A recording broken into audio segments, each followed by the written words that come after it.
Yesterday, March 22nd, Watchtower made the unprecedented move of deleting 2 video propaganda pieces about their shunning practices from their upcoming 2023 regional convention series. The next day, today, insider Watchtower whistleblowers leaked the videos for the world to see. All of that and more all on today's. Welcome to the show. My name is Jake. And as I said in the intro, we have 2 leaked videos to discuss today. 2 videos that Watchtower deleted from their upcoming convention series. For those who don't know, Watchtower has a completely pre-recorded 3-day event. And the links to these have already gone out to some Jehovah's Witnesses in the organization. But yesterday, it was noted that 2 of these videos were clipped out. We have some context we'll get into, but Watchtower's intention was for Jehovah's Witnesses to not see these videos for reasons which are probably self-evident we will talk about. So, Watchtower whistleblowers leaked them anyway, and joining me to discuss this juicy gossip is esteemed friend and colleague, XJW Caleb. Hello, how's that? Wow, that I couldn't even get through the first hello. Hi, how's It's a everybody? big hello. We have big It was things. a big hello. It was hard to get through. Yeah, We have big things to talk about. I should I can't say, wait. these, if you want to watch these were leaked to avoidjw.org. So these are available for everyone to see. You don't have to watch this stream to see them. In fact, turn it off. No, the link is in the description though. If you want to see them, No, just leave this in mute. Leave this in mute, and then go to the other website. Yeah, rewind it a couple times. To really get the full effect. Replay it when it's with ads. Exactly. So we're going to get into these videos themselves and some context. This is live, Marky. Here's how live this is. Or I'm the most incredible pre-recorded YouTuber ever. And in a blink like Doctor Who moment, I'm speaking in a pre-recorded thing to the future. That's not important. We're getting off track. We have important news. Anything about Doctor Who, XJW Caleb? Just want to get... No, I think I like to get... Okay, so let's get to the context. So this is what happened yesterday on the XJW subreddit. There was a post from Bethel Elder, who is a very reliable source. He's been leaking a lot of things, and we know he's really reliable because he leaked this, and then it happened. We were able to confirm that it happened, and then the video's leaked. Am I still sounding okay? I'm getting a weird ringing in my headphones. I just want to make sure. Yeah, no, you sound... I mean, to me, you sound good, and that's all that matters. In your subjective opinion, I sound good. Yeah. Okay. Good deal. Quick water sip. That's how you know it's live, baby. So he said yesterday, a PMO Bethel insider informed me that Watchtower has sent out urgent instructions to delete 2 of their propaganda videos from the 2023 regional convention program. Both videos admonish the sheep to shun their disfellowshipped family members. So that is one reason why. The videos that are to be deleted were in the talk entitled Better to be Patient Than to be Haughty in Spirit - Imitate Abel, Not Adam. Do you miss symposiums, XJW Caleb? Symposiums are the best part of any convention. And everybody over here is going to agree with me that the best thing you can do is take one very, very, very simple topic and then break it apart in like 5 or 6 different subtopics, so the most dull speakers can talk about it for a while. I miss it. I miss it every day. Yeah, and the really, really long titles of the symposiums with really, really long subtitles. Just to reiterate, so everyone knows, if you're playing along at home, the talk was entitled "Better to be Patient Than to be Haughty in Spirit. Imitate Abel, not Adam." So the video features a sister who was called up by her disfellowship mother and faced a test of her faith. Of course, she ended up rejecting the call because Jehovah's Witnesses are forced to shun all disfellowship people, even family. The PMO Bethel, I believe, Watchtower is deleting these videos in response to the recent Rebecca Vardy documentary that was released in the UK. It seems Watchtower has entered damage control mode and are trying to avoid further negative publicity. Now you So already reacted to the Rebecca Vardy documentary, right? Like just recently. that's right. Yeah. So if you want to watch a little bit of that documentary and our reactions to it, me and chat, that's the previous live stream of the channel. And yes, this was a very big documentary because Rebecca Vardy is a very big celebrity. So this is a big deal. It made a splash, and so they deleted this from the stream. The pre-existing stream of all the talks were out, but they clipped out these segments. So, YouTuber extraordinaire self-aware NPC did a video yesterday, uh, basically showing the moments in the video where it clips, and it is pretty obvious when you watch it. So I thought that would be interesting to watch first before we get into these. This is kind of the context for what we're about to see, because these two videos are very short, and they are basically supposed to be like little interludes in the talk. Like he's giving a talk, and then he shows a video demonstration of what witnesses are supposed to do. Yeah. By the way, I'd just like to add, Jehovah's Witnesses don't do this. Jehovah's Witnesses don't edit their propaganda like this. You will see every single second of this guy just talking and talking and talking and sweating in the camera. If it wasn't because this got obviously cut, but usually there are no cuts. There are no cuts in any speech of this nature, which is why we know we can notice that there are cuts here, because usually there's just nothing. Yes. So there's a couple moments where this has happened historically, like the annual meeting a year or two ago leaked early, the original stream of it. And in that talk, Sam Hurd made a kind of bizarre joke laughing about how he made a bizarre joke kind of disparaging children writing letters to the governing body, and they edited it out of the version that's now on the website. So if you watch it now, you'll see what they do here. Now, one thing I do want to highlight, and I understand that this is important information that everybody is interested in, but I think you get a real sense of what's going on with me when you look at the suggested bar over here to the right. You've got TMM, the atheist, the Succession piano song, Comedy Bang Bang clips, a radio Everybody make fun of him in the comments, please. Like everybody make fun of him in the comments everybody notice and comment on Jake's personal choices when it comes to entertainment. You can see I've already watched the Radiohead, Karma Police, KK Slider, Animal Crossing. Okay, listen. I just thought that was really funny. I didn't realize that was on my personal account. Not even one of my videos, by the way. Self-aware NPC is right there, but not even one of my videos. I know, right? Self-aware NPC is there, but the algorithm, buddy, I don't know what to tell you. It's recommending this video right here. The fruit too, in order to maintain his relationship with his wife. He trusted his own judgment instead of patiently waiting on Jehovah. He didn't wait to see how this is actually Jehovah an interesting would support theory. him, comfort him, help him deal with the discipline that his wife would receive. His acting heartily caused harm to him and to others. As Romans chapter 5, verse 12 explains, through Adam, sin entered the world, and death through sin. And as a result, death spread to all men because we all sinned. We inherited it from Adam. Come on, do it. Do you have a family member? There it is. There, did you catch the first one? Let's rewind it. Do you have a family member? Yeah, really weird. Parent, a sibling, some other like you relative? turned into a Terminator for a second.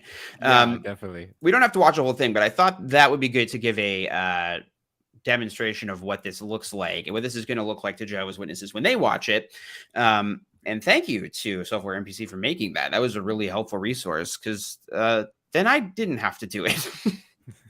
Yeah, and she was the very first one on this. Like when I first heard of this, and I heard of this from multiple sources, but she was like she was the first source that I heard it from. So yeah, she's on top of everything. On the money. So now let us go to the videos themselves. And buddy, I said that intro would take about 8 minutes. It took 9. That's not bad. Do you think if I talked less about my video recommendations bar, we would have been on time? I don't know. I think we should have talked more about it. I think we moved past it too quickly. We might revisit it later in the stream. Definitely. Now, okay. Perfect.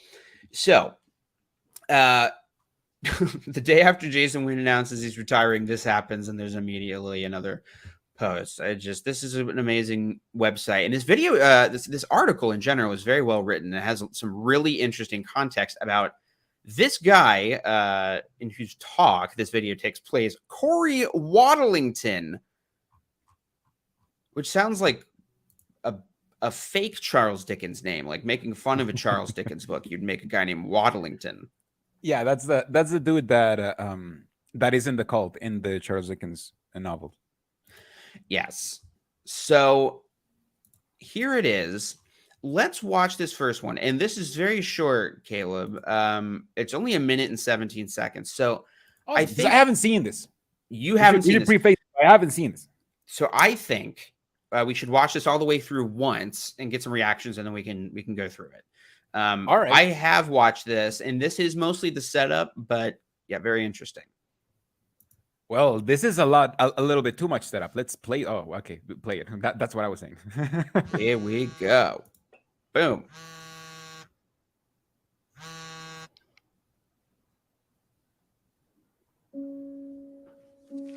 Mom's disfellowshipping still feels so raw. Elsa, please speak up. I miss you so much. I just want to hear your voice. Jesus Christ. It's such a struggle. I miss her.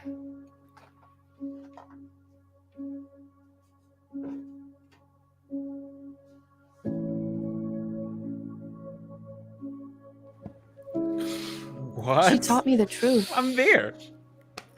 gave me a stable life. You made a cameo in the video. She was my closest friend.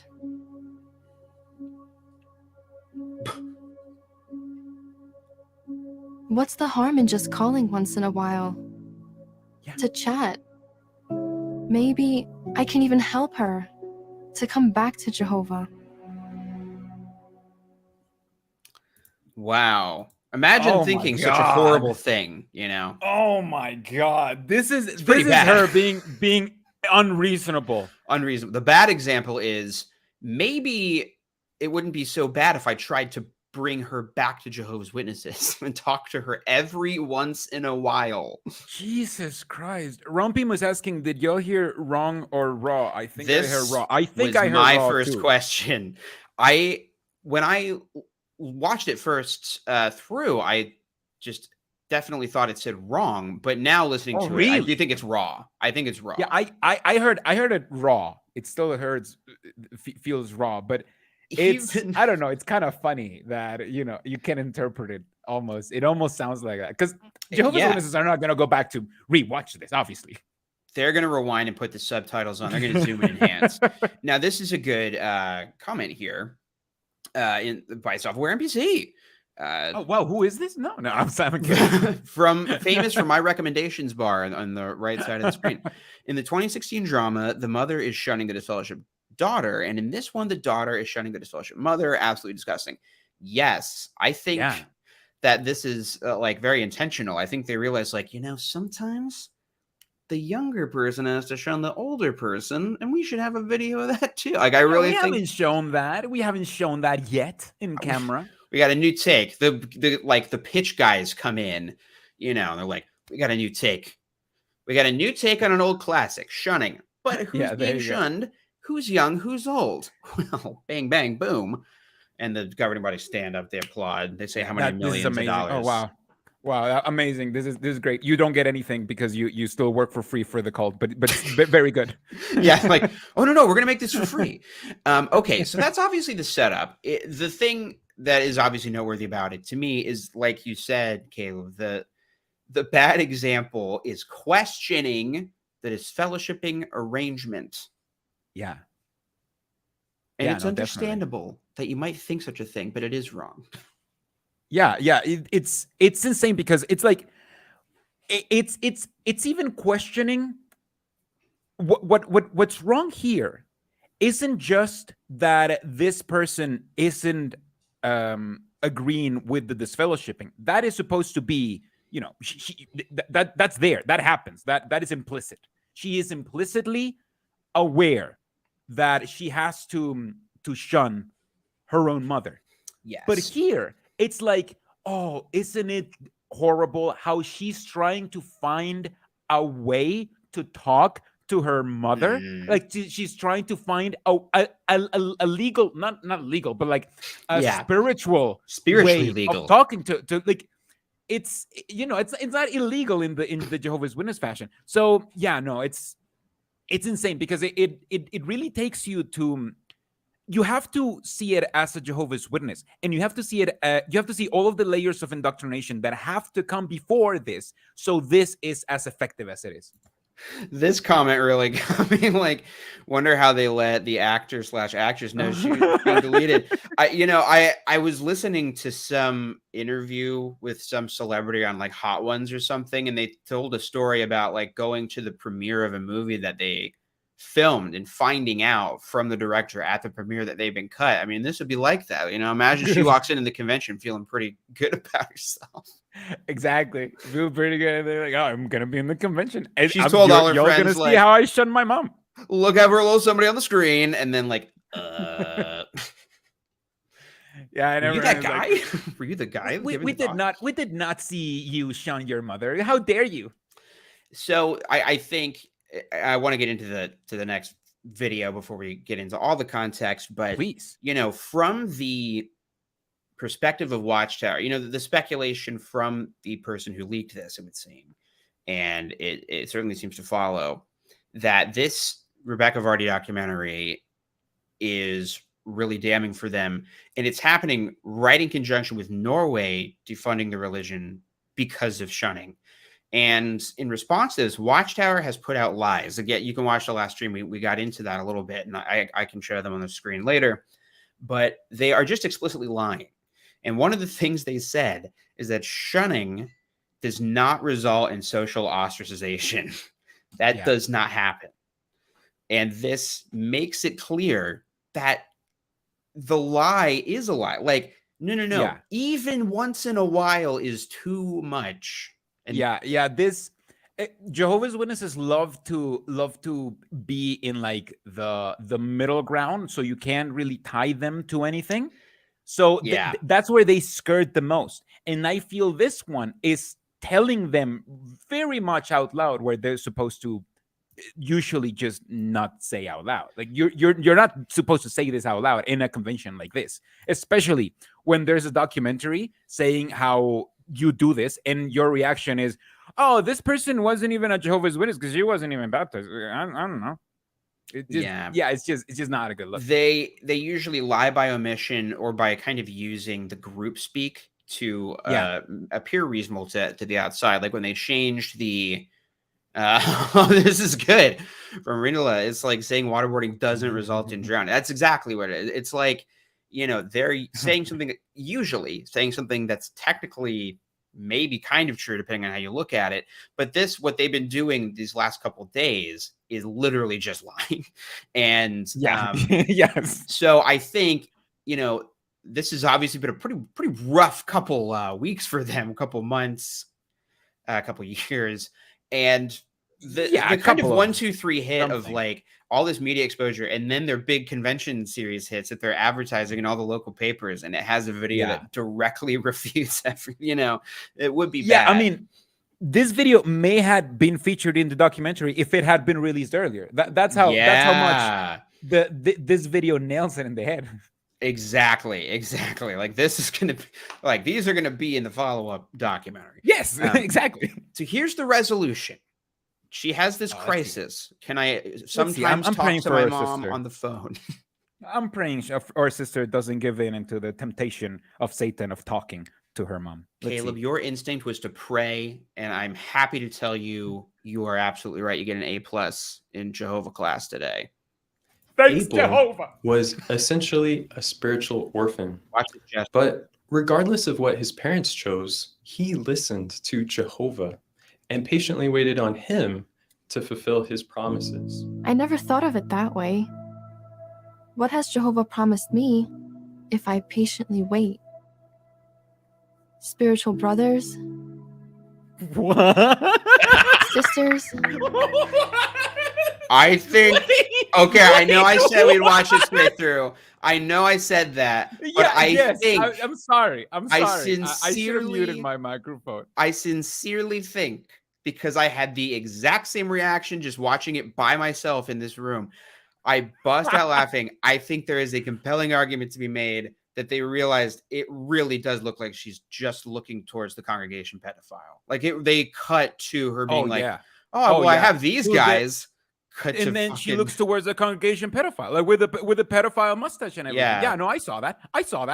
Yeah, and like caterpillar lip. To think that a woman have this conventionally attractive in the organization would have any trouble, like would actually have to look for men. Like she's already married, dog. Like she's been married since she was 16, man. Like come on.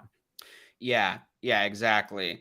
I wanted to point out this comment that Kim Sylvia left, which is also very good, but they say herself wasn't a witness. They admitted that her family were theocratic orphan. Yeah, so they did that too. You know, they said that she she wasn't a member because she was never baptized, which of course is something that isn't true at all. But now this is also a good comment, which is that this is at the very least a realistic depiction of a kingdom in year of our Lord 2023.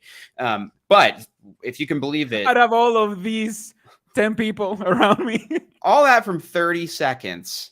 Let's see if we can get another glimpse of our friends.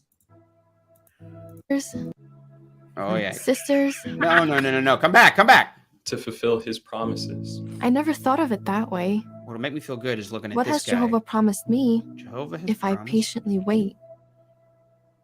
Spiritual brothers. This guy. Sisters. Oh my God, it doesn't get mothers. It doesn't get any less funny. Mothers.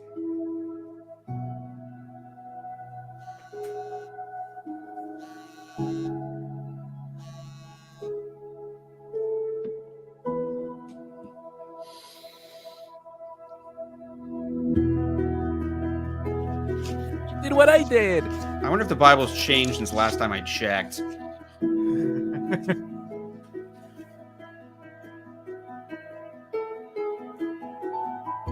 If I focus on what I do have and wait patiently, someday what I don't have may even come back to Jehovah. May. Maybe.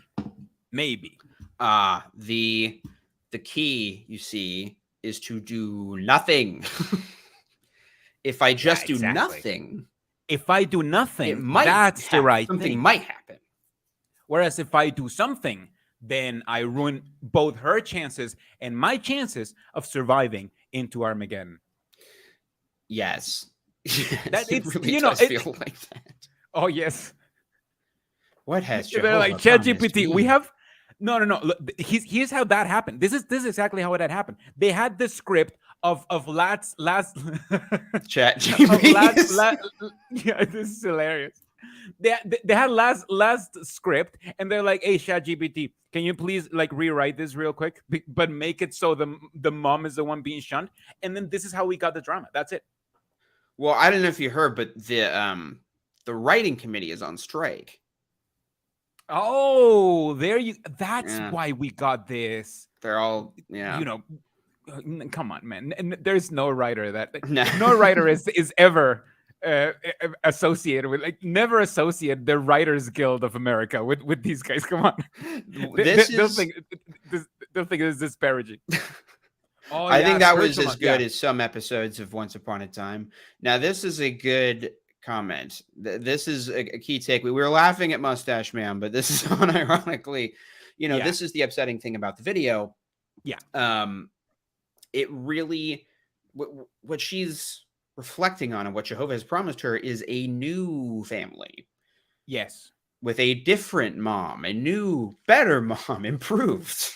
Yeah, because it's $6 million you're mom. laughing, but it's correct, because she would be better because she would follow Jehovah, not like your dirty mom who you're not supposed to talk to, that doesn't follow Jehovah. That's the message.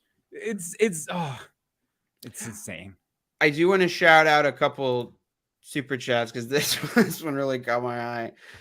It really is like, if you watch enough of these videos, it'll melt your brain enough where you're like, oh, these witnesses are making a lot of sense. Yeah, definitely. You'll be like, oh man, yeah, no, definitely. Look, I'm a little bit, I'm in a little bit more than just weed, and let me just tell you, this still doesn't make any sense. Okay, I'm just gonna say, even if you're a psychonaut, this doesn't make any sense. You're not having like an existential experience that's really causing a bit of clarity with this video. I don't think any amount of drugs will make you think that this propaganda somehow makes sense. Like, it's just, it's drugs proof, you know. Like, if you feel like you should do drugs, you can just watch this instead, because it's so bland that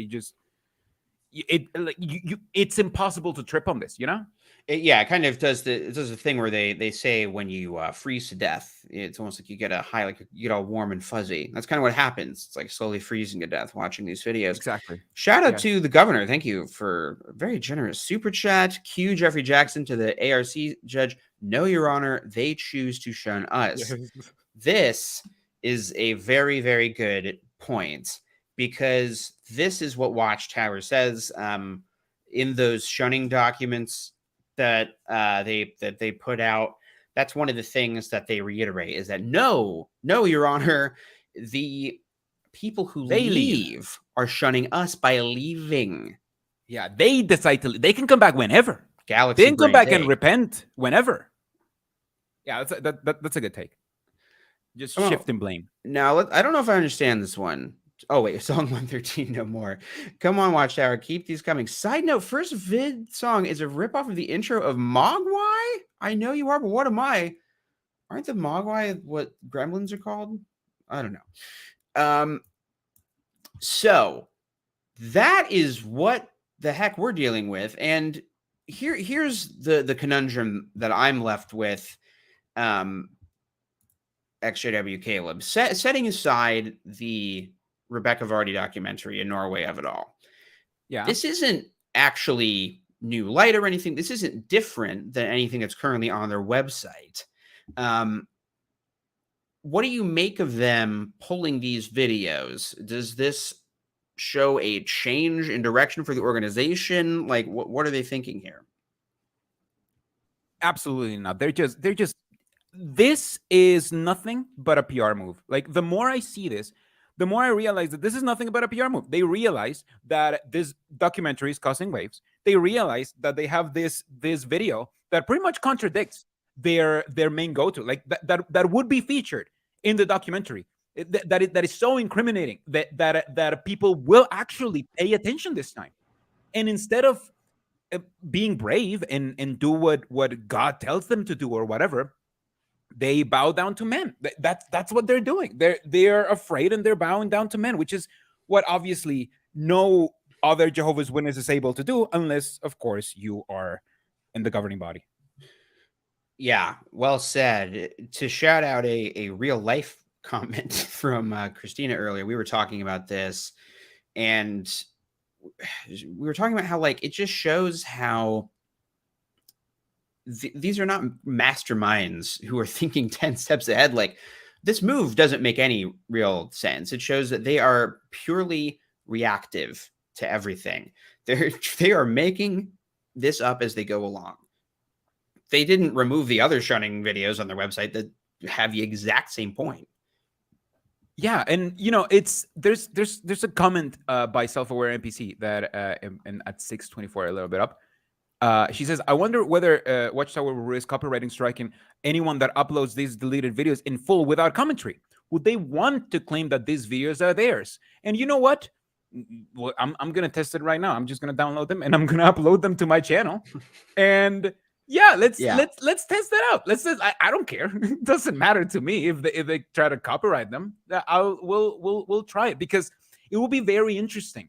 This obviously is causing a Streisand effect. Obviously, this was never going to work. Like, they think that they can still control the information like they controlled it before, but they don't realize that this is never going to work again. Like, they can't do this anymore. Whenever they remove something, people suddenly look it up and they're like, oh, who has it? Who has a copy? And then, this happens, live streams happens and videos happen. And then nobody has seen the convention. And I bet that a lot of people here are not going to see any bit of the convention but this thing. So, I think it's a win. I think the Watchtower is its own worst enemy. What do you think? Oh, absolutely. There's really good discussion happening in the chat, which I love to see. I wanted to, to piggyback on your comment, like, I can't reiterate enough the importance of like the whistleblowers who actually leaked this and sent it to, Avoid JW sent it to a bunch of different people. The problem with, trying to just like send one leaked video to one person is that like, that not everybody can see it. But now, like, Watchtower can try and copyright strike YouTube channels, but now the videos are out there. They're it's embedded in Twitter and you Reddit can't put the stuff. cat in the bag again. Is that how the saying goes? I have no idea. I don't know. I don't know. Let's ask chat. Now, I want to shout out a very good question. How would a JW explain this away, the removal of the videos? And I don't know, but she looks hot. Let me just remind me. Tell me later. I think in the Falling Tower responded by saying they would likely claim it was made up and edited by apostates, which I agree with because, why not argue that? Apostates are such a nebulous evil. They never say what apostates are saying, only that they're so evil they'll, manipulate your mind with apostates are basically anyone who disagrees with the governing body. Anyone who is against the current narrative that the governing body is presenting. That's apostate. Yeah, anything negative too. They don't just talk about false reports, talk about negative reports, which is so anytime they hear something negative, now they're primed to think, oh, negative. That I associate that with false. That means bad. That means it's probably made up. Exactly. Negative meaning apostate, meaning I can die because that's from the devil. They say negative. I say affirmative, Captain. I don't know. I want to say, I think this one's really for you, actually, Caleb. David Gorg says, I got DF to 92. In that time, I've done a lot of drugs and know the videos still don't make sense. Wait, why is that one for me? I take offense with, no, of course not. Only because you referenced it earlier. I know. And Michael Dollinger with 499. I can't even say that number. It's so big. It's so big. It's so big. It's so big. It even looks so big. Like the way that you put it, like with no comment, it looks so big. So, okay. Let's get some context here because it is not just interesting that it was removed from the convention. It was interesting that it was removed from this guy's talk. And this is not something I would have known about at all if not for the fine reporting over at avoidjw.org. Yeah, no, definitely. Definitely give them a follow because this live stream, you think we're rambling a lot. This live stream would be nothing but rambles if it wasn't because of like we're just we're falling back onto this to not have this a mess. They're the real superstars, not us, Caleb. I don't know. No, but it's true. It's true. And like this is really well done. And like I don't know, I would have had no way of knowing this. And we must draw our attention back to somebody who really looks and sounds like a Lemony Snicket character. He looks like Mr. Poe from the Unfortunate Events Netflix series, and his name is Corey Waddle-Dee. I think he's not real, but that's a made-up name. That's a made-up name. That's how you know that this is the iffy one. Like it's not only does it have cuts, but I mean. Corey Waddle-Dee, like what is that? That's not even a name. That's just I should stop. Like that's literally someone's name. And we must ask when we see things like this: did the video glitch, or did he glitch? Is he a robot? Yes or no? You know what? I guess we'll have to watch it. That was me holding out a microphone, by the way. Yeah, thank you. We'll have to see it. Ooh, that would be great. Hey, what's the... we do have a lot of hot commenters in the chat today, but some of them are mean. She has to deal with this, all day, every day. So, Matt, I bet. your super chats are really going to hurt for migraines. So Corey Waddlington, aka Mr. Poe, Mortuary Money Management. According to court documents sourced by JW, Waddlington is a member of the potent and influential Service Department of Jehovah's Witnesses and is identified as a service secretary, the right-hand man for the desk man position. Desk men and service secretaries are responsible. I loved desk man. I love desk man as a job. I don't know if anyone's seen Lost, but some of the people are just called workmen in the Dharma Initiative. These are desk men. They're responsible for the management of the internal affairs and disciplinary process used by the Jehovah's Witnesses, particularly in situations involving child sexual abuse, disfellowshipping, and other cases considered too complex for local congregation elders to handle on their own. The men in these positions correspond and speak with congregations through the branch territory using a confidential system of 3-digit codes. These codes allow the service department members to conceal their identities when speaking with congregation elders. The code currently in use by Waddlington as of February 2021 is SST and has been associated with numerous child sexual abuse cases and corresponding documents, according to internal church documents obtained by avoidjw.org and jwchildabuse.org, which I don't think we've had a chance to talk about on this channel, but this is Mark O'Donnell's website. And it's really perfect. Great. Yeah. Yeah. It does. It does. Christina is going to do bets with me just through chat. I hope that's okay. But it does remind me of that. Okay. Actually. So to clarify, and maybe you can clarify if I'm wrong, Caleb, but I won't. I'll let you die alone. Go ahead. To consolidate this, if an elder calls the service department about CSA, which they are directed to do, that is the direction. Don't call the police, call us. We'll tell you whether or not to call the police. They don't actually talk to, well, they do talk to a person, but the person will not give their name. The person they talk to will give a 3-digit code to protect their identity. Yeah. What I think they're alleging is that they know this guy's identity and it's him. Oh. This has not been independently verified by Alt Worldly Industries. So you think so he's oh no. So he's from the worst department. He's from the worst department. Oh my god. I just saw this. I'm sorry. I wanted to come here without reading anything. Just not only because I thought that would be funny, but because I think it's funny to when you have like somebody who has seen something and then somebody who hasn't seen something. So this is the very first time that I noticed that this guy is from the service department, which is the worst with the worst department in all of departments. Like, can we agree on that? Like, it's the department where child abuse cases are hidden. It's where they go to die. That's the department. Like, it's the most evil department a religion can have. Outside of, organizing slaughter like outright. Yeah, it's the, cover-up department. Yeah. Now, an important clarification from the Falling Tower. He affirmed, right, they will not give their name. However, the code is only for written correspondence. That's my mistake. It's not the thing they would give over the phone. That's what they would put in a letter, like 007. But yes, they will ask for complete info on the elders. If you are an elder watching this and you have not watched the Falling Towers video that is directed towards elders about your liability, it's really, really good.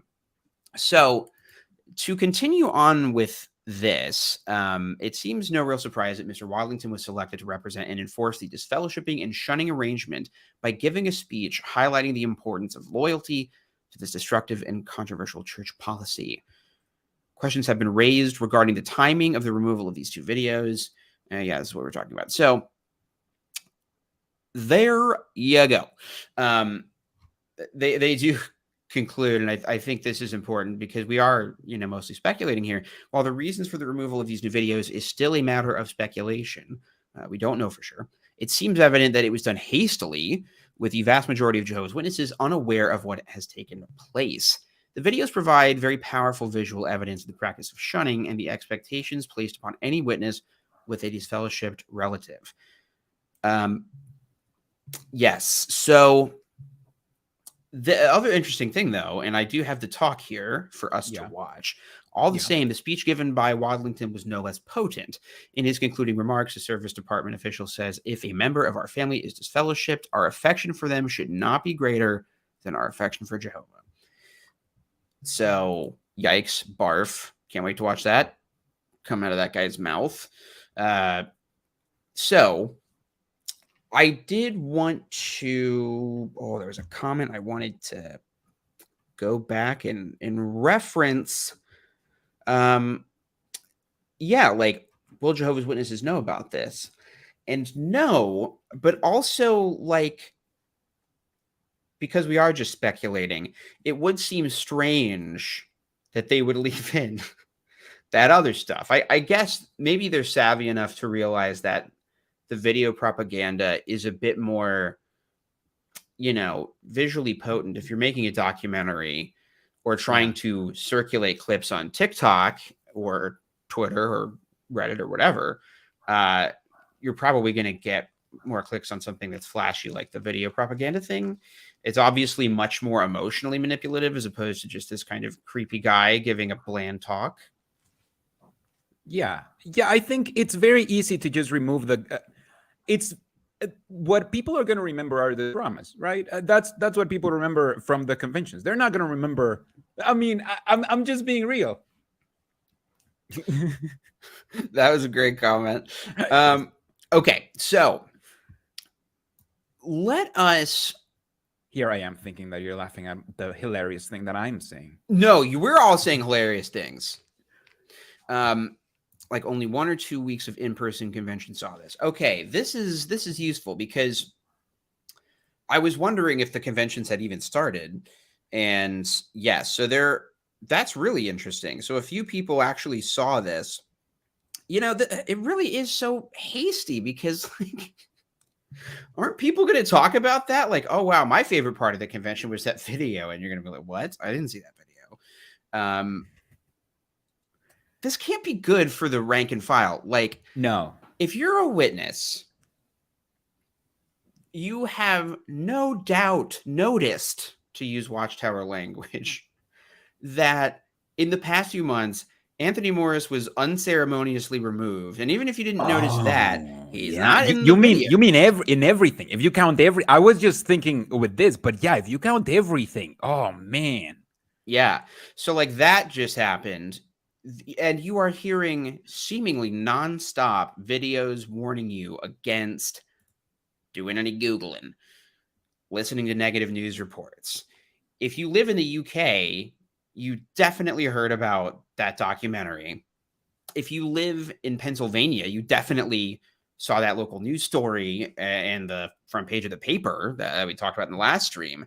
Yeah. So Kim has said a couple times, I'm telling you it's for legal reasons that they removed this part of the convention.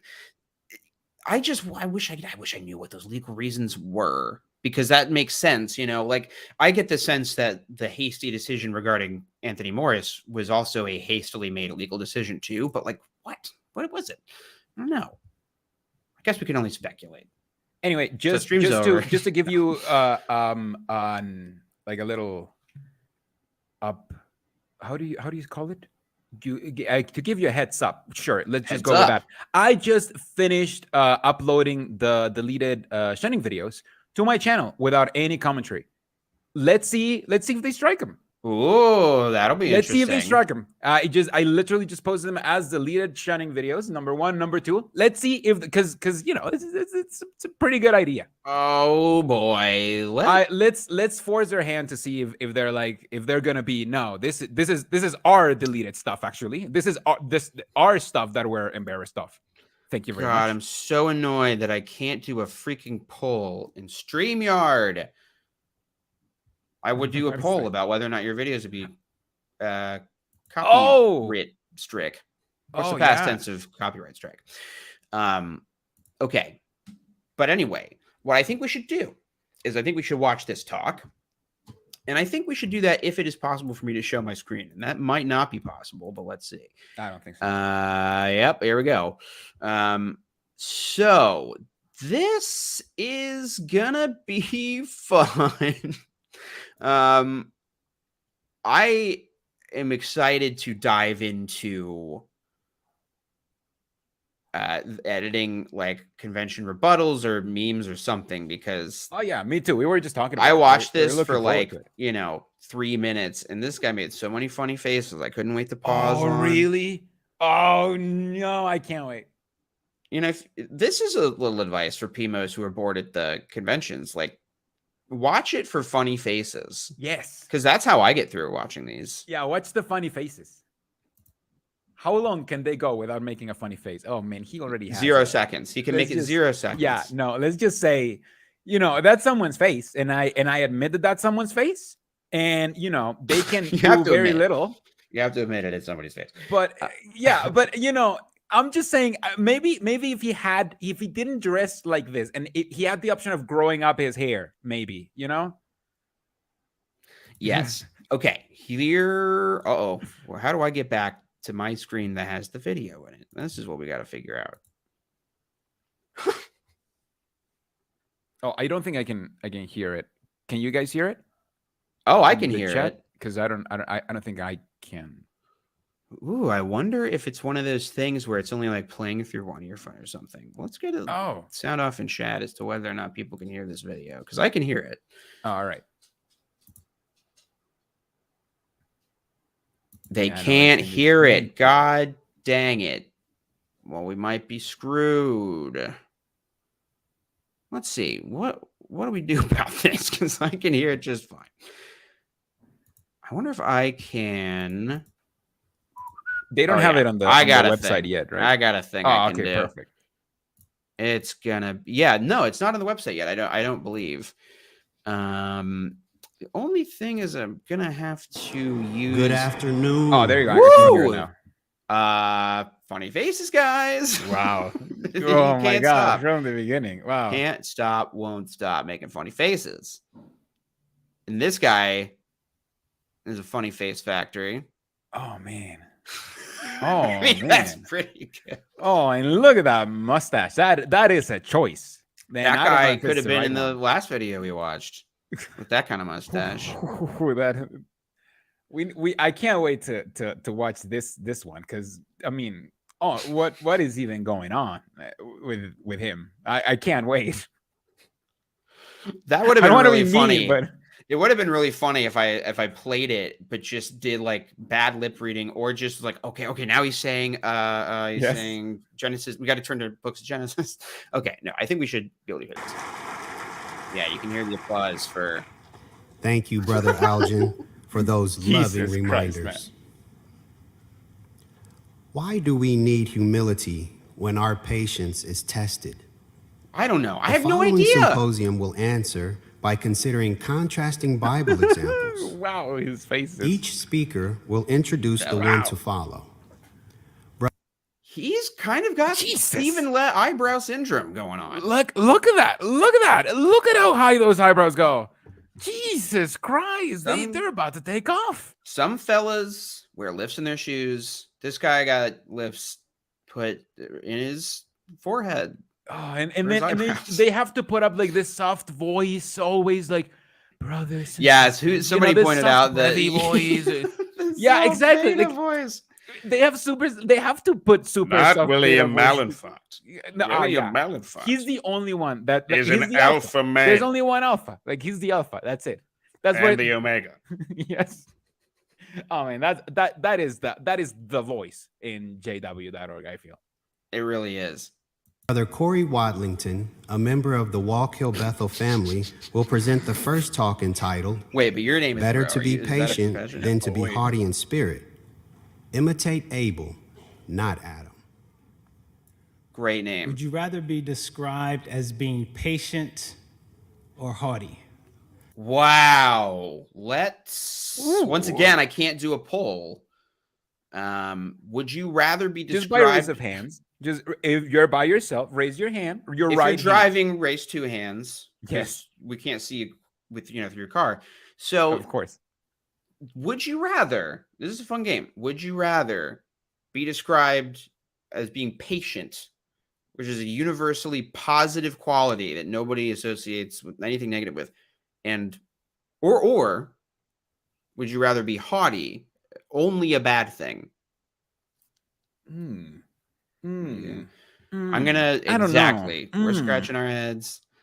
I don't We're know. gonna see what the answer is. And Huge head scratcher. this guy's got a Let's secret. see. He's gonna tell us what it is. Yeah, you know, I'm already hooked. I'll say patient, because we recognize that patience is a very beautiful quality. There are many other qualities that work in harmony with patience. Oh, so it's For patience. example, humility. He might have been asking Humility if helps we us to wanna be endure haughty. difficult situations patiently. Other qualities work against patience, such as haughtiness. Haughtiness can cause us to act. We got two haughtinesses right here, buddy. That's what I'm Why gonna say. is he saying haughtiness in a British accent? I don't understand. Haughty? Is I don't he? I'm gonna understand. listen. I'll bet I have a few more chances to hear it. Rashly or impatiently, and that can cause harm to us and to others. We're going to explore this contrast Explore it. between haughtiness and Fucking patience. spelunk. Let's get on our, light, our helmets with a flashlight Let's on do top it. and really dive in the cave of this man's cave of wonders. Let's go. Let's go. He's ready to go. Because look at his hand gesture. He's about to take a big bite of a hoagie. You can definitely Photoshop a burger right there. Like you could have Photoshopped a burger right there. Absolutely. Like a big one. Yeah. A $5 foot long advertisement. Yeah. in More this than a symposium burger. of talks. The scriptural basis for our discussion is Ecclesiastes chapter 7 and verse 8. Let's read it together.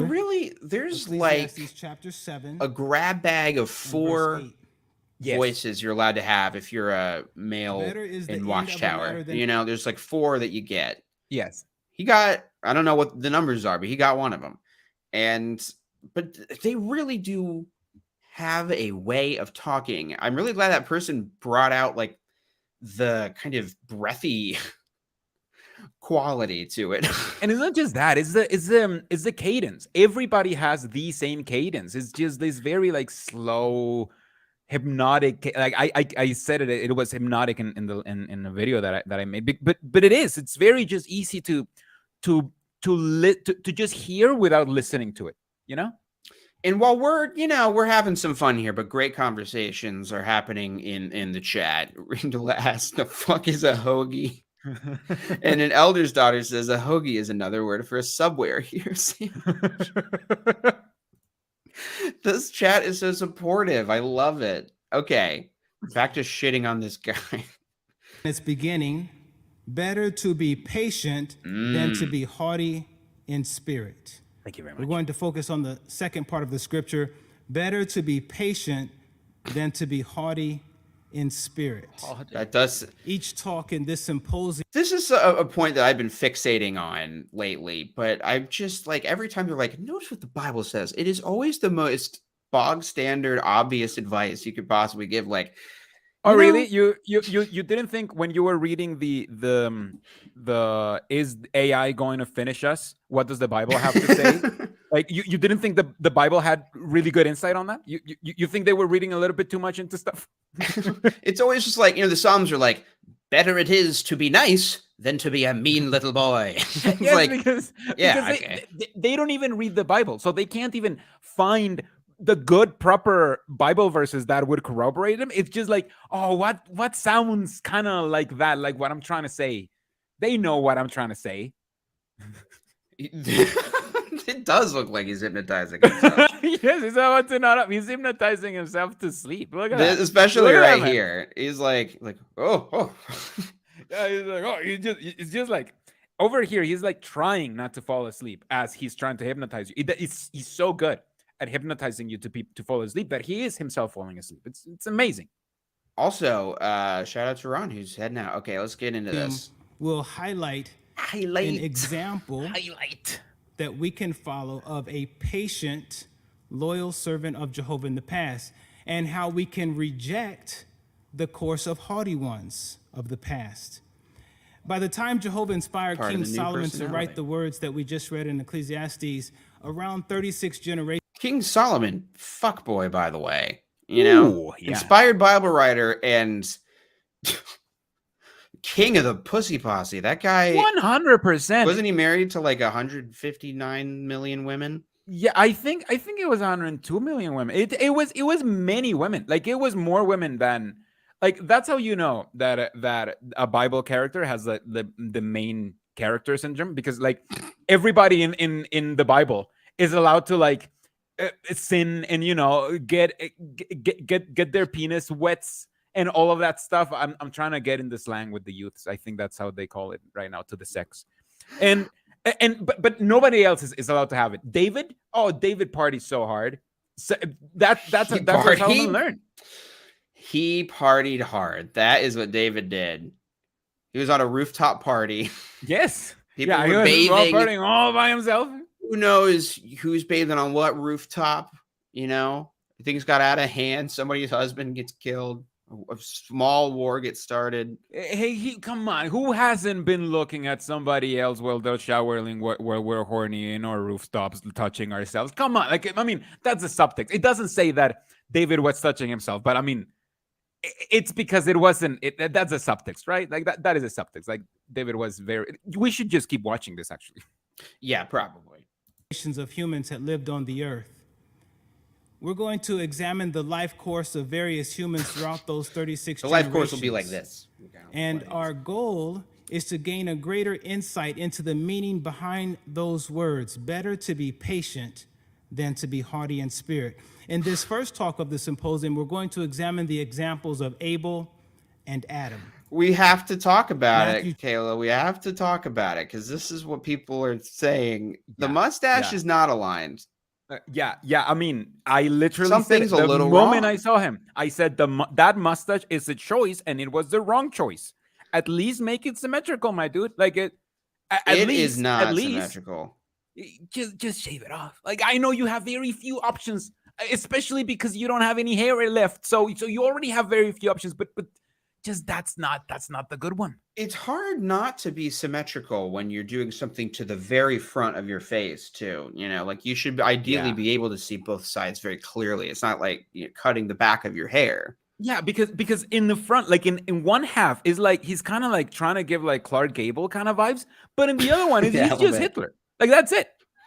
Yeah, and so I don't know. Like, are you like? I know you're a misogynist, but what else besides that?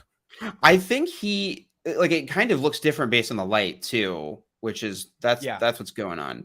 And I think he also has like a little bit of white over there, He was. He was. Well, that's what the girl did in the video demonstration. She was looking in a mirror and she had a very self-satisfied look and was like, I think I know what I'm going to do. And then she just prayed. So he might have had one of those moments. His disfellowship dad's calling on the phone while he's shaving. And he realized, and he's just kind of going through the motions and he just pauses. The music comes in. Do a prayer. Oh, I guess it's time to pray. Yeah. The same old woman in the hall is his mom too. Anyway. Okay, go ahead. The talk isn't long. 23, Don't worry, guys. Verse 35 describes Abel as a righteous man. So this Couple minutes have indicates been to cut us out. that Abel loved Jehovah and he obeyed God's standards. The righteousness of Abel is particularly noteworthy when we consider the fact that from infancy on, Abel was surrounded by family members who had left Jehovah. His parents had left the truth, as we would say. Surrounded. Today. He was surrounded. Surrounded. Oh my God, but people have left the truth. The way they think they can extrapolate a parable that makes no, chronological sense. It's a very obvious point, but Cain goes off to the cities, which probably wouldn't exist if they were, the firstborn children of Adam and Eve. But hey. I would assume so.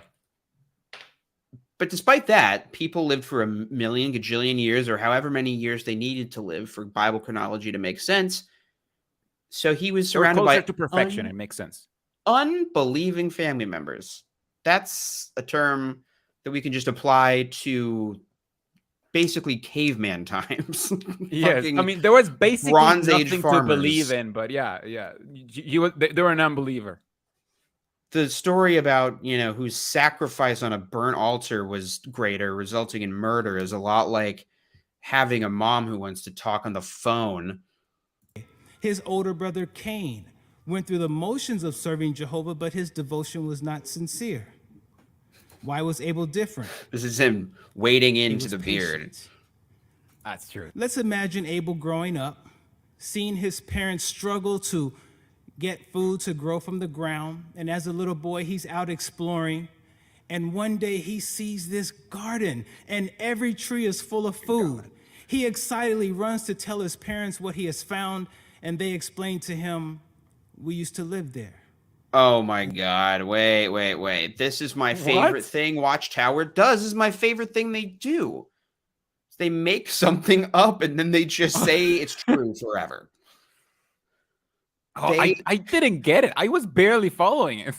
What he's saying, like, okay, in the Imitate Their Faith book, which is a book full of made up nonsense because they have to extrapolate unlike their other books, Jake, of course. It's frankly, Imitate Their Faith, not one of my favorites. I'm going to go out on a limb. Controversial. But I even had a family member who was still very devout say, are they making some of this stuff up? Because like one of the first illustrations in the book, like one of the first paintings is showing a young Abel like peeking at the Garden of Eden, showing two angels guarding it. And they're implying that like, obviously they just would have been able to walk up to the Garden of Eden and see this walled off forest. I don't remember this. I think it was like when I was out. As this is playing, I'll look it up, but that's what he's referencing. Awesome. He's saying this is of course does not occur in the Bible at all because it goes from Adam and Eve existing to suddenly, Adam or Cain and Abel are two adult men that exist, and one of them gets murdered. But they're like, well, these were real people who lived for hundreds of years. So obviously, in all those years, it is reasonable to assume the number one catchphrase of Imitate Their Faith, that a young Abel would have happened across the Garden of Eden and wondered what the hell it was.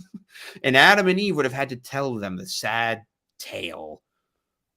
Oh my God. So this is my face when I think of that story. I understand. It's, you know what? It's just, there's so much new lore in the Jehovah's Witness lore that I have to like catch up with, that like this part I wasn't thinking of it, like, because you really have to like catch up to what Jehovah's Witnesses think about Eden and about like all of this mythological things, because their beliefs change and then they have like a couple of meetings about it and then that's it. Like they don't talk about it until a talk like this, and then if I miss the talk where they changed the meaning or where they added this illustration, I'm like, now, like, what the fuck is he saying? The JWCU, yes. I just wanted to say Hottie Waddlington and a shout out to Christina's comment. But yes, this does make me wonder, because incest was apparently just totally fine in Bible times. So non-zero chance that Cain and Abel fucked, and that's why they fought, and that's why one of them got killed. And with that, this is what happened. And they go on to relate to him the words of God that we can read at Genesis chapter 3 and verse 15. Let's read these words together. Genesis chapter 3 is the word. That is the word. And verse 15. These words left a deep impact on Abel.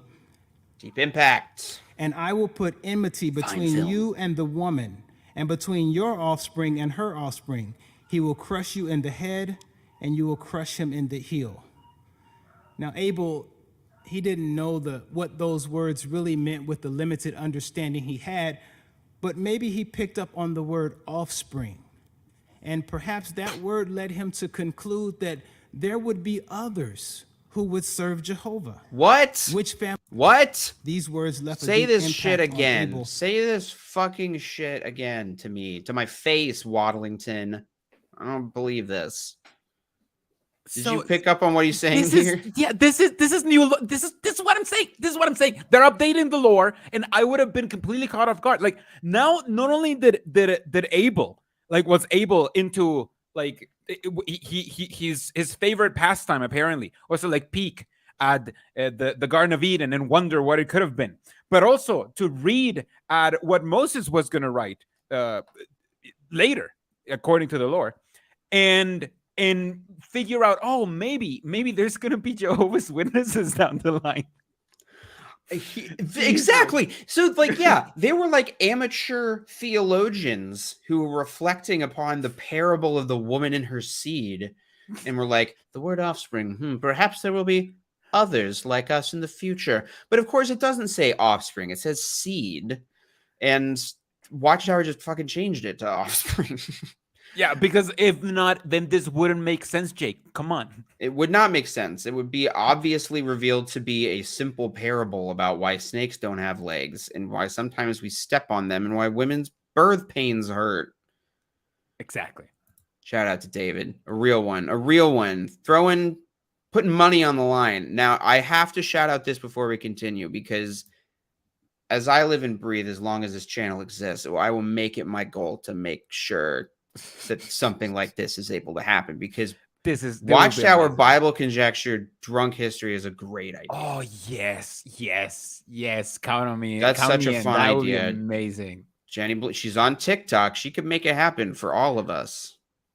There you go. Film it. There you go. We wouldn't even have to. Yeah, perfect. We wouldn't even have to do anything. I love this. I was thinking, oh, maybe I would have to do some work, but if I don't have to do any work, that's even better. This is, by the way, by far the most viewers I've ever had on a live stream. It's insane. I just realized we have 264 people watching. That is so exciting. Please do like and comment and subscribe. And we're going to listen to this little bit of conjecture to shout out. Was it Lady Flea? Lady Flea. Good. That's the word I was looking for. And I will put enmity between you and the woman, and between your offspring and her offspring. He will crush you in the head, and you will crush him in the heel. Now, Abel, he didn't know what those words really meant with the limited understanding he had. Why? But maybe he picked up on the word offspring. Maybe. No, idiot. The governing body hadn't showed up yet. To conclude that there would be others who would serve Jehovah. Maybe he thought about that, and perhaps the thing he might have thought would lead him to think another thing. Maybe, perhaps, and if maybe, then maybe, perhaps, maybe, Jesus Christ. Yeah. I promise you, we're not the cool kids over here. I don't have, Caleb, this ain't the biggest channel in the world. What's important to me is that I'm here with you and Jet Balrog and who's saying my wife. And nobody else. Perfect. No. I agree. I see the numbers going down. Which family members would it be? He didn't know. But he did know that the fulfillment of those words pointed to a better future. He just had to be patient and to trust in Jehovah. And that's what he did. He didn't know, but he did. Let's talk about Adam. Let's talk about it. Adam was created perfect. So he got off to a good start in life, but we know eventually he rebelled against Jehovah. He feared losing his wife more than he feared losing his relationship with his creator. The worst crime, a crime punishable by magic turning into salt. No, that was a different thing. No, but similar, close. But a crime nonetheless. Yeah, death. It depends what kind of death. The kind of death that you get is kind of like arguing semantics over here. He was more loyal to the only other human being on Earth who was, according to Watchtower, the most beautiful, perfect woman in the history of the entire world. Oh, yeah. He was naked with all the time, and who he had nobody else to talk to and be friends with ever on the planet Earth. And he trusted her more than some fucking invisible guy who used his rib one time for surgery. So he could make a sister so he could fuck? Of course. Come on. Adam's like, I only have so many ribs left. Yeah, I can't. I don't know if the next one is also a woman. I'm working on my act. The rib thing might make it in the act. Let me know.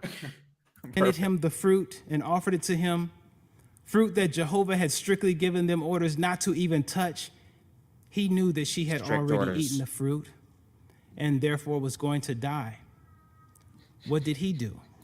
He acted haughtily. As mentioned earlier, haughtiness can cause us to act rashly. That's what Adam did. He ate the fruit too, in order to maintain his relationship with his wife. This, I'm a little biased, but I think this comment from Christina Kreitz was really good. You don't have to be a critical thinker or encourage critical thinking when everything is based on extrapolation or filling in the blanks.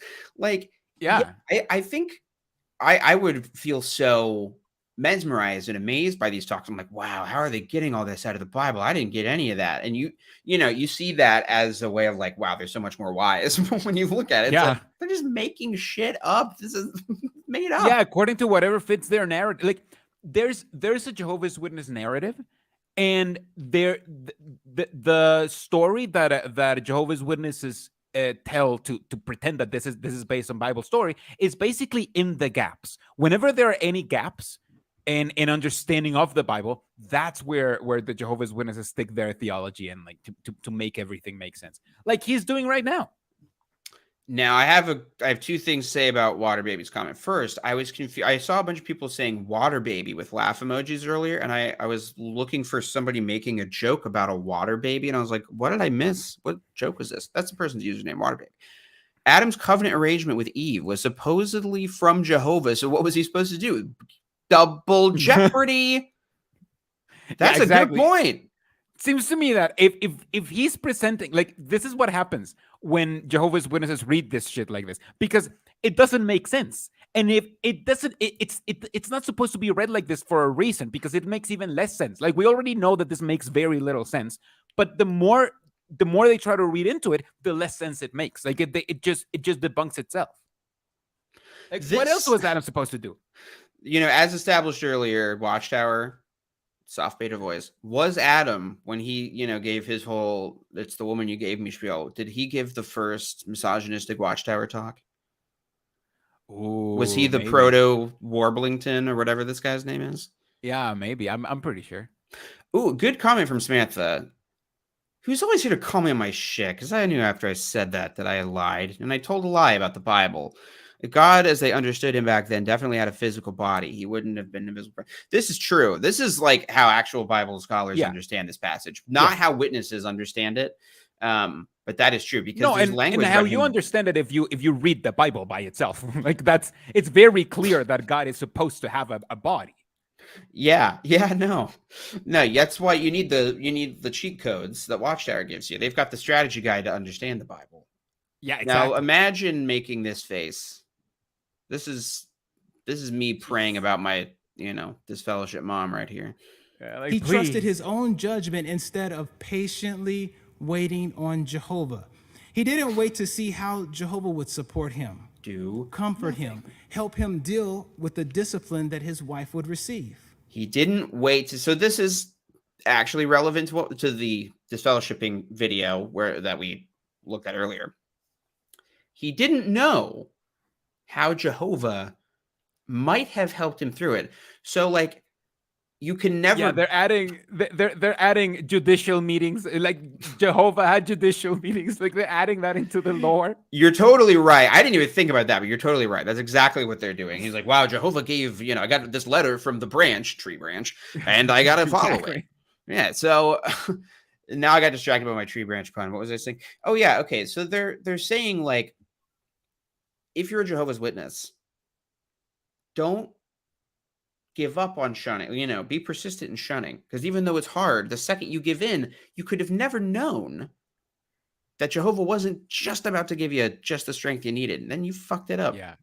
Yeah, exactly. It's all about making it your fault. Conjecture. His acting haughtily caused harm to him and to others. Extremely based question. Romans chapter 5 verse 12 explains, through Adam sin entered the world, and death through sin. Yeah, way to go, genius. And as a result, death spread to all men because we all sinned. We inherited it from Adam. Do you have a family member, a No. parent, a sibling, some other relative who has stopped serving Jehovah and is disfellowshipped? If so, That was his attempt at warmth and feeling, BE book. I would give I him think that was his attempt of connecting those two by like his attempt of saying, hey, this is about God's sovereignty. This is about like something far more epic than just you and me. Yeah. Yeah. Really, like the famous speech that Peter gave to Harry in the third Spider-Man movie. He's like, there's bigger things at stake here than you and me. That is exactly what I was thinking of, yeah. Yeah. That's based on the Bible. And perhaps in that moment, Peter thought, that pie thing that James Franco did earlier was weird. And the way he disappeared behind that bus as it moved by, did that mean he ducked under the table? That was a reference that some people got. imitate Abel. Patiently rely on Jehovah. A haughty spirit may cause us to think, what's the harm in calling once in a while to chat? Maybe I can help the person come back to Jehovah. Like an idiot, we That might is think haughty something stupid. thinking. Haughty. Instead, That's let's haughty. follow the- It's not even Jesus. It's not even like good intentioned mistake. It's you're haughty. Yeah. Full of yourself. if you You're think you wrong. can- You're wrong, and you should feel ashamed. You want to talk to your mom once every 3 months? Being haughty. No. Get real. Get a job. Insane. This is pretty bad. But they left this they don't delete. This fucking dynamo. Because this is the boring part. Like nobody, like even I think Jehovah's you're- Witnesses know that Jehovah's Witnesses don't remember talks. They remember dramas. And but for real, let's be real for a second. They didn't remove this for the very simple reason that this can't be on the news. They can't cut something. Like, do you think they're gonna cut something like from this guy's talk and then put it on the news? They'll be like, nobody wants to see that. It's extremely boring. It's not like sexy enough. It doesn't have like the contextualized vision that we see. It's just a boring guy saying boring culty things, and Jehovah's Witnesses know this. So at least in some level, which is why they don't think that this should be stripped out of the convention, even if it says pretty much exactly the same thing. Sorry, that was a big rant. Okay, no, that was a good rant, and I loved it. It made me feel powerful, and so powerful, like Cain, for instance, who killed Abel. And this is what I was about to say, was that if you fucking imitate Abel, you're gonna get murdered. Yeah, exactly. That's what happened to Abel. Cain got to live for several hundred more years, according to Watchtower. He made out like a bandit. Jehovah hooked the guy up with like a place to live and women and like all that stuff. Signs saying, "Don't hurt me." Exactly. Signs being like, hey, I killed my brother, but don't kill me. That's just for me. That was just that one-time thing. I have permission for that. I worked it out with the big guy. I worked it out. Just give me another chance. Hey, you got to think about these things. Adam. That is correct. Adam That's correct. Died in sin, but he got to nut a whole bunch. He had whole civilizations of children building cities while he was still alive. If you think about it, we're not the sons of Adam. We're the sons of Cain. The mark of Cain. What's that from? That's a thing, isn't it? Okay, here we go. Let's see what else this man says. Running out of the ability to talk. The admonition that Jehovah gives us. Proverbs chapter 3, There's a JW verses word. 5 and 6. Proverbs chapter 3, and let's read together verses 5 and 6. That's it. Trust in Jehovah with all your heart, and do not rely on your own understanding. Tell me this.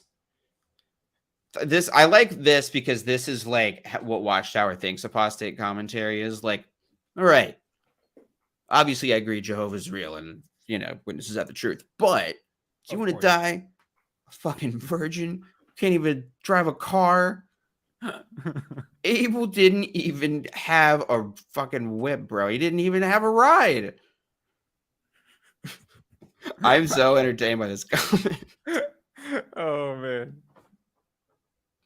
Oh, is that? Well, I'm very sorry that I just threw out the phrase "mark of Cain" earlier. I thought that was one of Noah's kids. You might be right. Yeah, isn't that where the racism is? I thought that's what the racism was.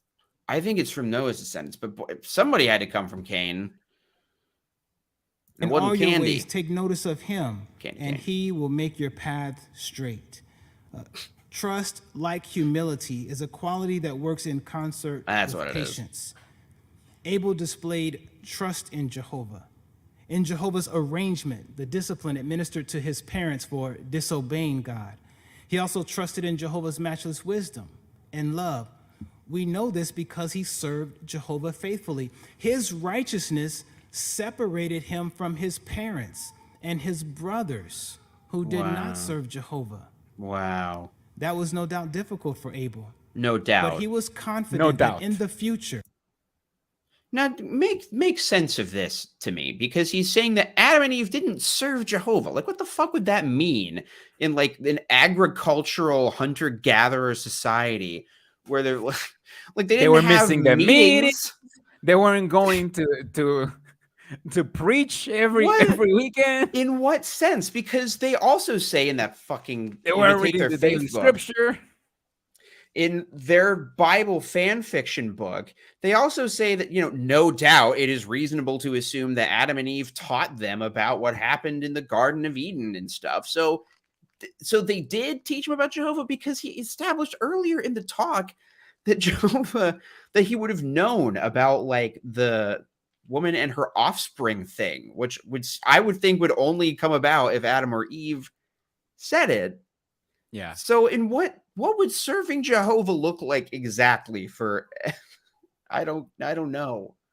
It's look, they were against Jehovah, and that's everything you need to know. They weren't serving Jehovah. Serving Jehovah was doing what Abel did.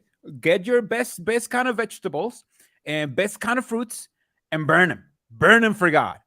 Even though that's not the way that things are going to go further, we're going to go with that's very funny, because God mainly was like, hey, you know what, Abel? Like, I really like your offering and everything, but we're going to go with the Cain version from this point on. I decided I enjoy more when you kill actual animals and not just fruits and vegetables. So that's how I want to be. I want to be a You're like an opposite vegan.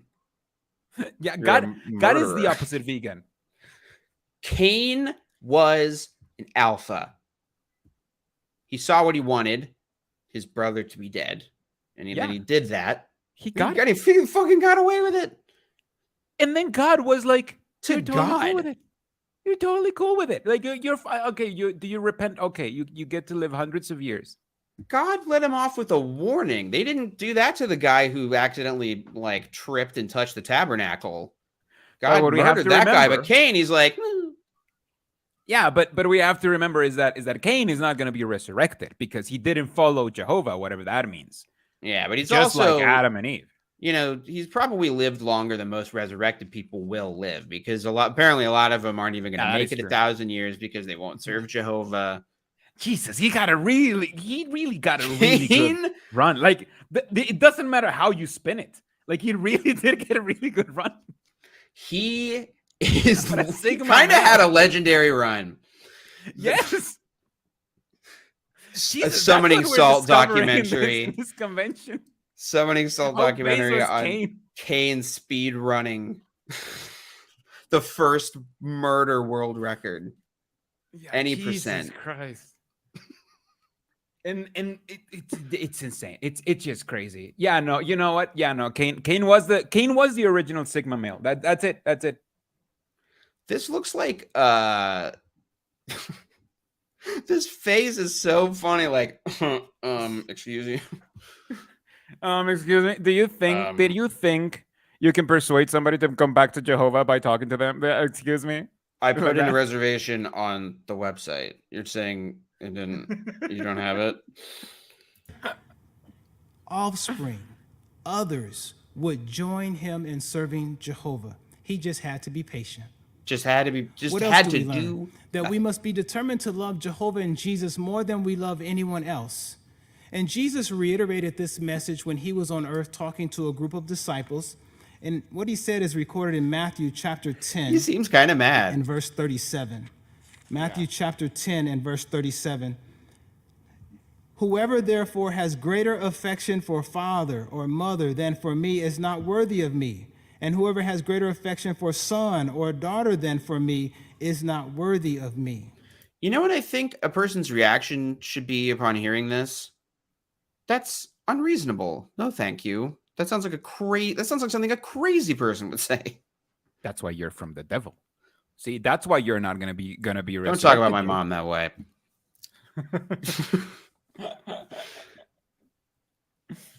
Yeah, that's I think it's kind of wild. God's such a narcissist. I think I'm the first guy to make that observation, but it needs to be said. Yeah, I think you're breaking new ground on this. I think so. I think that's why 20 people just tuned out. Now I'm too aware of the numbers. How do we apply these words? Well, if we have a difficult family situation, a member of our family is disfellowshipped, our affection for them should not be greater than our affection for Jehovah and Jesus.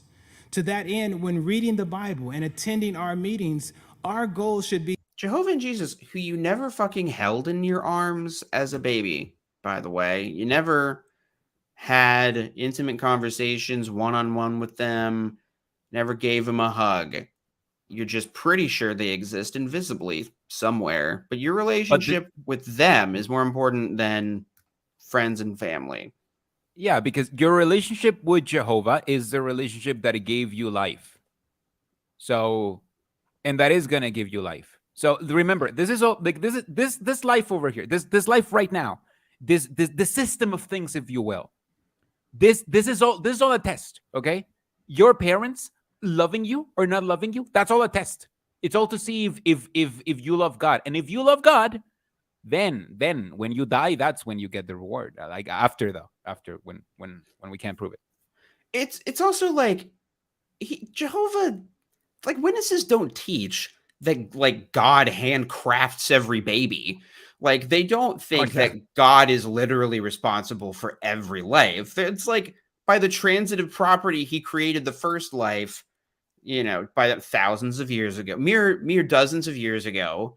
But that seems like he didn't really create my life. In fact, the two lives that he created rebelled against him. He's a pretty bad creator. Like honestly, he's pretty bad. He's pretty bad. Like he's such a bad creator that the one guy who actually liked him, he allowed him to just get killed by the brother. And then he's like, you know what? We're gonna make sure that nobody kills you, the guy that killed his own brother. We're gonna make sure that you are the special boy. Yeah, no, like God's kind of a dick. God's kind of a dick. But he is God. So he gets a pass. It's not like it's just a bunch of random dudes telling you that. And this, I think this is so important. Oh my God. And somebody else said exactly what I was thinking in chat too. So Eyes on the Prize says, and what happened to honoring your parents, not shunning them? Well, that's only when they love follow Jehovah more. But as Danielle Cola says, the most important thing is Jehovah equals the governing body. Yes, that is the thing. Exactly. Yeah. You can substitute. You can literally substitute like most of the times that they say Jehovah for the governing body, and the sentence would make more sense in context. Like it actually makes far more sense if you exchange them, because they're nowadays they're just like mutually exchangeable. And it's just, I feel like it's just whenever the governing body wants to feel like they're not the ones saying it, that they say that is Jehovah saying it. That is true. That's true. This is like this would be a really good, like, you can make a good fake movie trailer or a real good movie about like God Origins, like God Origins : Wolverine, and like the tagline is, he didn't get to be God by being a nice guy. Yeah. You can see like God is just like there's a shot of his boots, and then like super fast and then slow motion to his face. 500 million he didn't friends. get to be God by being a nice guy. Yeah, no, I can totally see that. It's the Social Network poster. It's, You don't create 2 human lives without creating a few enemies. Exactly. That's yeah, good. But You this, don't create this is humanity the without thing. creating a few enemies. The thing that's impossible for Jehovah's Witnesses who, just aren't willing to interrogate or aren't ready or whatever yet. Like, the cognitive dissonance is so painful. Like no, I'm not following men. I'm following Jehovah, because the men are so good at making themselves indistinguishable from God. I think that's the hardest thing to accept, is just like, how you think every other religion's wrong, but they think they're right? Yeah, like you're in one of those. You think you're right, but no, because then which one's the right one, Jake? If you're right, then which one's the right one? It does have to be Jake? one. Yeah, of course, it has to be one. All the religions. That is, we're joking, but that is a retort. No, I think that all the religions that can ever exist right now, and you have to join one today. Yes, one has to be right, and if it's not this one, then which one? Yeah, then which one? I love it. It's like somebody's in an abusive relationship, and they're like, well, but if I'm not gonna date them, then who am I gonna date? Huh? Do you have somebody better for me to date? Jesus Christ, man! Like, no, just focus on yourself, just for a little bit. That's the answer. Just if this isn't right, then focus on yourself for a little bit. Yeah, then that means you don't have to join any religion. Isn't that nice? You can sleep in on Saturdays. Yeah, that's perfect. Yeah, you can figure out what's right later. It's fine because there's no Armageddon coming. But the end's that was also a lie. You have all the time in the world. All the time in the world, but then your glasses break. Twilight Zone reference. Yeah. Very relevant pop culture reference. To make our relationship with Jehovah and Jesus stronger and stronger. Another quality that works in concert with patience is hope. Unlike Abel's parents, our dear loved one who is disfellowshipped may still repent. Don't give up hope. By showing patience and supporting the decision that was made to disfellowship our dear loved one, our loved one may come back. They may turn around. May we prove our love for Jehovah by being patient and respecting his arrangement for discipline, even though it's a difficult situation. Jehovah will love us for our patience and will consider us righteous as he does Abel. He'll love me. Divine wisdom in God's word tells us better to be patient than to be haughty in spirit. We learn from the examples of Adam and Abel that this is particularly true when a member of our family is disciplined. What's another area of life? What a fucking hollow corpse of a corporate shill of a man. Just nothing beaten in his rib cage. Now this, I like. I was actually thinking about this. Caleb, have you seen the show The Office, the television show The Office, an American Workplace? The Office. You see it. It's about an office, I assume. No, I don't think so. Yeah, it's about a bunch of desk men. There's a scene where Michael confronts Jan. He's like, "You cheated on me when I specifically asked you not to." And I like, that is the feeling when you wake up from Jehovah's Witnesses. It's like, you're a false religion when like you specifically said that you weren't. I specifically asked you not to. Like, that was the whole thing. Because the whole thing was that this was the right one.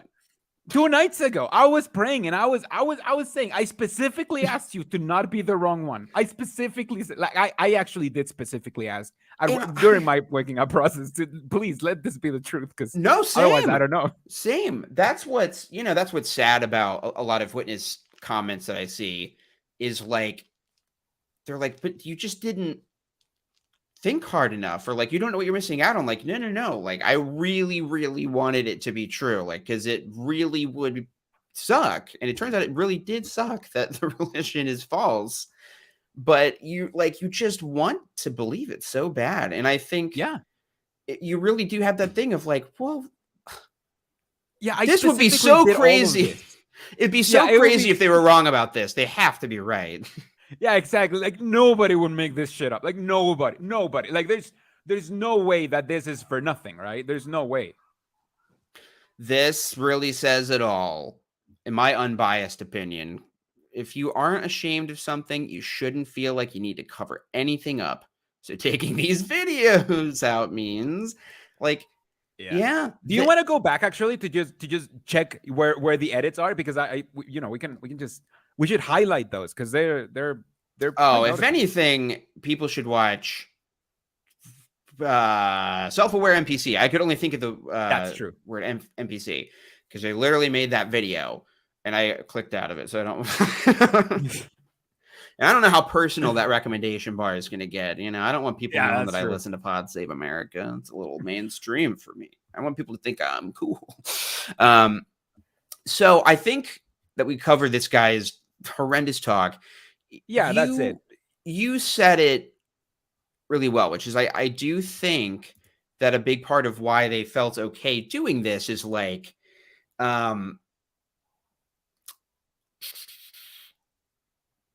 sorry, my brain died because I had such a good point. I saw out of the corner of my eye a good comment that caught my eye. You had a good point, which is that they removed the video propaganda parts, you know, the reenactments, because they are more media like palatable. Like that's the kind of thing that would get shown on the news or in a documentary or something. Yeah. I think that you are right, but I also, I don't know, man. They have to show clips of the boring fucking president on the news. They can show 5 seconds of that guy saying we have to love Jehovah more than our family. You say that, but when has that ever happened? Like, and when was the last time I watched the news? There's a question for you. Well, that's true. Yeah, it could be happening right now, and there's literally no way for us to know. Like, there's news channels on. It could be all riding with Biden for all I know. I'm not going to watch clips of that. Yeah, no, but I think we've been meaning to talk about this and to do a live stream just about this alone. About why it is that Jehovah's Witnesses, you know, nobody seems to care about Jehovah's Witnesses. And I think it's because they're boring. You have to put, whenever you put stuff in the news, it's stuff that is not only irrelevant, but also not boring. It has to be entertaining because there's this entertainment factor to the news. And the Jehovah's Witnesses know exactly when to be boring and when to not say these things out loud. And because when they're boring, then they fly under the radar. Nobody notices. But whenever they know that if they do the propaganda and they actually do a drama and everything, then you know they will get some attention. I got Mike Rinder's book on the shelf there, his biography or autobiography that he wrote, and I know how to read too. You didn't know I knew how to read? Yeah. So don't show off. Okay. We all know how to read here. Prove that I read it, but I do have the book, and that's what's important is looking smart. Exactly. That's why you have books. Okay. But he mentions that when the press would come to want to do a story on Scientology, they would intentionally give them the most boring tour possible because they want to. They don't want to make the news. Yeah. And if they don't give them anything exciting, who's going to want to watch that? Yeah, it's the same thing with Jehovah's Witnesses. Jehovah's Witnesses are master of this because Jehovah's Witnesses have never been interesting to begin with. So, you know, it's fine.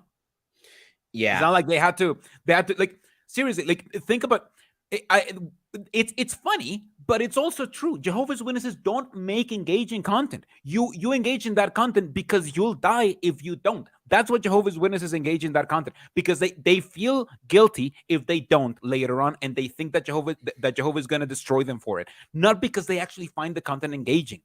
Finding the content engaging is just virtue signaling to pretend that they're spiritual. But nobody finds this content engaging.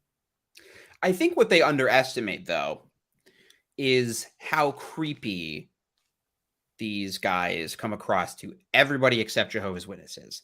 Because that's the number one comment that I get from people who were not Jehovah's Witnesses is like, how does anybody watch these? Like, how could you?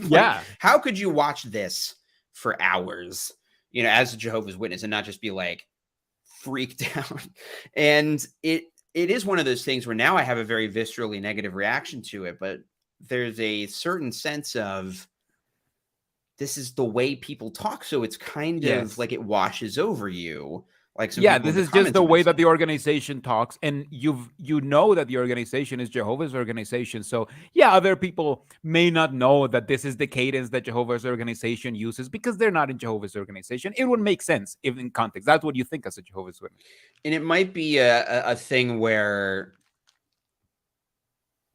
like you kind of associate the congregation and that stuff with comfort. You're told all your life or however long you've been a witness that that's where you go to feel comfort. So you are going into it wanting to feel comforted. You're told that it is comforting.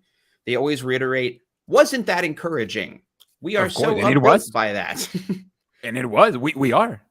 And I do feel, can I tell you something? I feel good after that stream. I feel encouraged. You know what? Yeah, this was extremely encouraging spiritual food. I have never been more encouraged after watching a convention video, actually. Yeah, I mean, those shunning videos, when they showed them at the convention, there was something about seeing those on a big screen that really bothered me and really made me think like, this is weird. This is kind of manipulative. And so I think if you, with anything, videos like this are going to push people in one of two directions.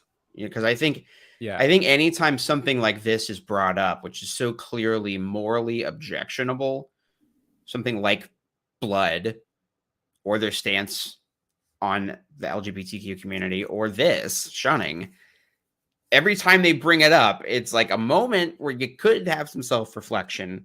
Yeah, it's a fence shaker. It is. That's what it is. Every time that this happens. And I think that the Jehovah's Witnesses that the leadership knows that Jehovah's Witnesses aren't ready. Like they aren't ready for this right now. Maybe never. Like this is way too overt to show to Jehovah's Witnesses and to put out there. Just to put out there, to just have out there, it's way too overt. So yeah, it will be interesting to see how they respond to this. It will be interesting to see if this will be picked up by the news, because now it's out there. If you're watching this, maybe the people in your news area would want to report on this. This is extremely culty stuff. A lot of people always ask us, how can we get involved in activism? It's like that, finding these kind of videos and thinking, oh, who can I send this to that would get it to more people?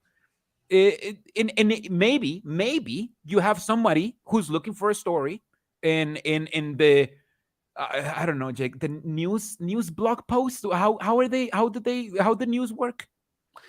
I don't know. I don't watch the news. It's too scary.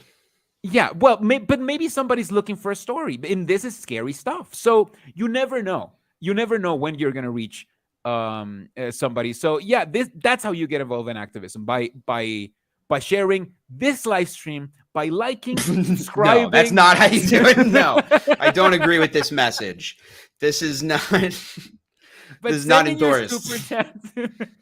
I do think you should share it, but only for my profit and gain, selfishly, yes, for money.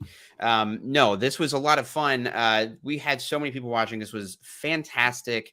And thank you so much to the people who leaked it. And if you are a Jehovah's Witness that watched this, you are a rock star, because we were so mean and yes, we were so smarmy about it.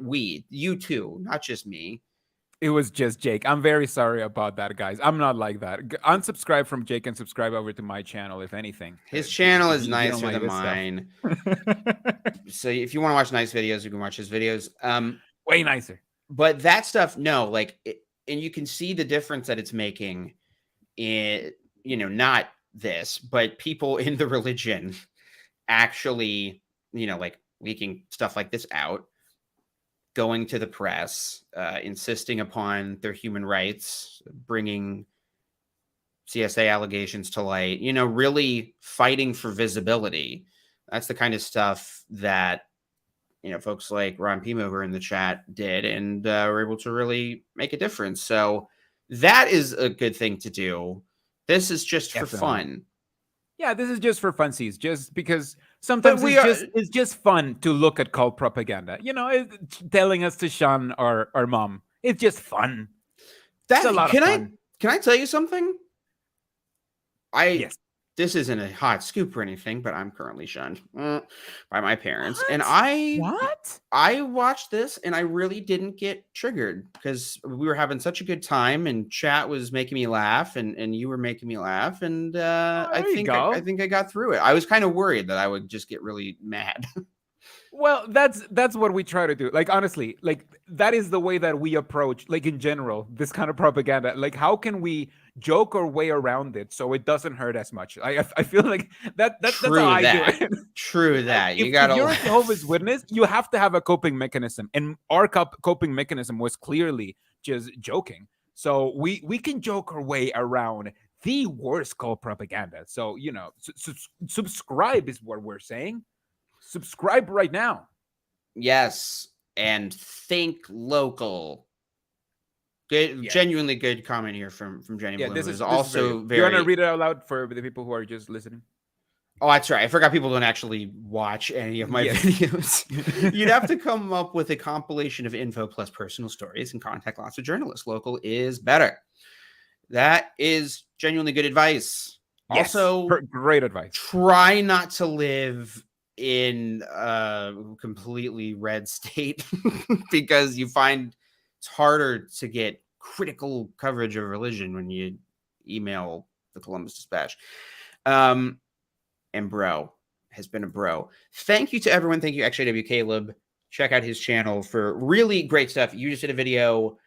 You do very good, serious video essays, but you also just did a video on Stephen Lett's face, which is much needed. Excuse me, that is a very serious essay, and unironically, quite honestly, it is a little serious. No, honestly, like it's more serious than like I wanted to have like you like take a very silly subject very seriously. Yeah, and it's not pejorative. I don't do ad hominem. Like the worst thing I call Stephen Lett in that video, I think, is I call him a Muppet at one point. But like I call me worse things, like that's the way that I approach it. Like if I call me worse things, then you can take it. Like you're nobody special, and that's the way that I approach Stephen Lett. And I think not just Stephen Lett's face concretely. And it's we take a deep dive into why it is like that and why it moves the way it moves. It's very weird. Yeah, I think that we also found a strong contender for a part 2 in reviewing the convention today. We have a new Stephen Lett face haver in the mix. And oh, yes. All right, folks, you know the way we end these. The intro that I made is really good, but too long to play at the start of the stream because then no one would watch. So we're going to say goodbye with the greatest intro ever made, objectively, by me.